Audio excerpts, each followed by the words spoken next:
иёлоти Муттаҳидаи Амрико қоидаҳои наверо баррасӣ дорад, ки метавонанд хам ба шаҳрвандони Тоҷикистон ҳангоми гирифтани виза таъсир расонанд.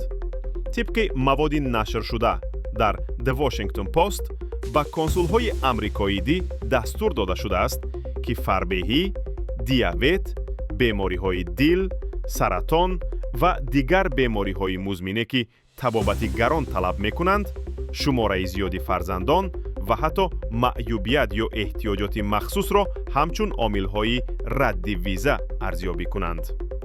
ин қоидаҳо бо меъёри бори давлат public charge вобастаанд, ки ба шахсоне виза дода намешавад, ки эҳтимол дорад дар ИМА аз барномаҳои иҷтимоӣ ё табобати гарон истифода кунанд. аз ин рӯ шаҳрвандони Тоҷикистон бояд донанд, ки вазъи саломатӣ, имкони худтаъминкунӣ ва нобудани сарбории иҷтимоӣ барои гирифтани виза аҳамияти калон пайдо мекунад.